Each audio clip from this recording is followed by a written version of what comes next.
everyone. Welcome to the talk on Bent TV. My name is Matthew. Here on the talk, we try to give young LGBTI people, I guess, the talk that they wouldn't have gotten from their parents back in the day that a lot of straight kids do get, about the birds and the bees. There are a lot of issues that young people who are coming to terms with their identity face that they just don't get, they don't have an outlet to talk about. So here we're trying to discuss those issues. And today I'm joined by Jasmine to my right, followed by Michael and Chrisi. Welcome, guys. And today I wanted to talk a little bit about the idea of, I guess, the gay gene, or whether being queer is something that is conditioned or a product of our environment, and how important it is for young queer people, or if it's important for young queer people to be under the perception that it is something that's inherent and that they're born with, particularly in the dialogue around gay rights, with all marriage equality rallies and stuff like that. How important is it for young people to feel that their identities are inherent or born that way? So to kick us off, Michael, what do you think? Do you think it's important for children to be taught the idea that their sexual identity is something that's inherent and that they're born with? Well, I can see why it's important to some people, particularly young people, because, if they're faced with the homophobia of gay conversion therapy, or, just of why can't you just choose to be straight or something like that, I can see why the narrative of there's a gay gene, or that I didn't choose this, I was born this way, why that would be really helpful for some people, some queer people to kind of be comfortable with their own sexuality, but also for a lot of straight people to be comfortable with their gay loved ones coming out. For instance, oh, well, they have no choice, so I just have to deal with it.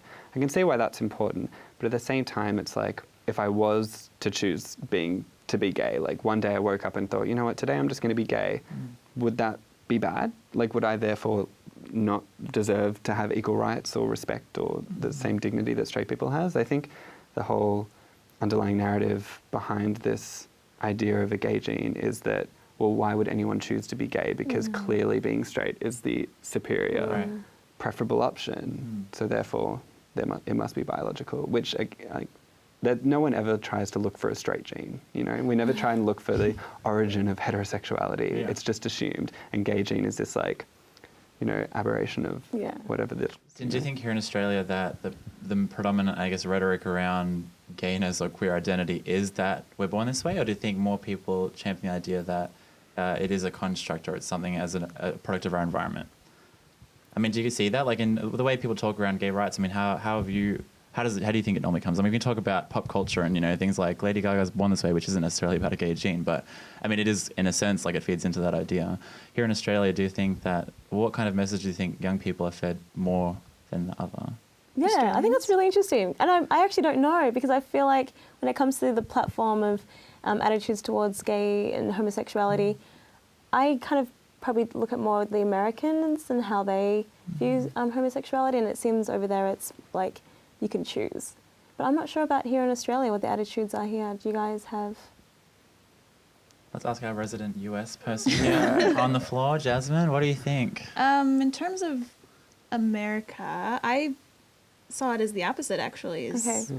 That's just how you are, let your rainbow flag fly, if that's And do you think it's important for young people to think that? I'm saying think because obviously there hasn't been any gay gene proven, and so I don't want to say something that might not be right, but do you think it's important for young people to be taught that idea, or to at least have that idea in their mind, especially when they're coming to terms with their sexuality or gender identity, I should say? I think any way that they can feel empowered with their sexuality is a good idea. Whether that is, yes, you were born that way, therefore, rock it, or you can choose it, therefore rock it. I think it's... Interestingly, just interestingly enough, Michael, you touched on this earlier, but the whole idea of also how important it is for straight people to be under the impression that it is, something that is inherent. Chrissy, how important do you think it is for straight people to understand that, or at least think that for gay people, it's not something that you just wake up one day and think, oh, I think I might be gay today. Why? Because, that's part of the argument against it. It's why did you choose to be gay? Well, a lot of people, at least consciously, aren't I didn't consciously make that decision. So how important is it for straight people to be educated on that and not think that it is just a construct, or it is just something that people just wake up one day and think? I think it really comes back to what Michael was saying, where whether you feel it's a choice or it's inherent and it's a gene, it comes down to the attitudes that being gay is the bad thing, and really we should be educating straight people that that's not the way. It's not whether they chose or whether they were born that way. It's just that your attitudes towards homosexuality are just so flawed and problematic. And like, you know, a lot of people say, you know, I didn't choose it, but if I could choose it, I would, type thing. And I think like for a lot of straight people, when you really like cut down a few layers and get to what they're really thinking, like a lot of the times they can't really imagine why anyone would choose to be gay. There's like that still sense of pity a little bit of like, well, you know, they were just born with this genetic defect and this is the life they live, and let's, you know, embrace that, as opposed to, well, maybe being gay is a really great thing, you know, like it's a like so, and also not even just if it's either biological or if it's a choice, it can also be that sexuality can change. Like it can be, it's not about like a path of like, well, at 20 I discovered I was gay. It's like, well, maybe, you know, sexuality is kind of not as, you know, strict or and so many people start so young with the socialization process, you know, with compulsory heterosexuality, talking to their babies like, oh, this is your future boyfriend or girlfriend, and setting them up to be straight adults later. I think that is also where we could do better.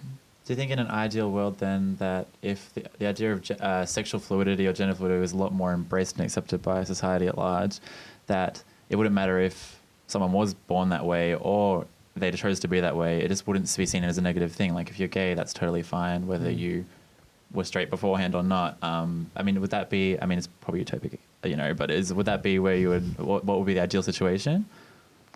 Yeah, I think like, you know, all relationships, all sexualities should be, you know, respected, accepted as being, you know, equal, regardless of choosing or not. Like, I don't think the fact that, you know, I didn't choose to be attracted to my boyfriend, I just am. Like, I don't think that kind of means anything. I think also in like the perfect, like in the utopia, that if someone says that they chose to be gay, their sexuality shouldn't be any less valid than someone who claims that they were born that gay way. as well. Completely agree.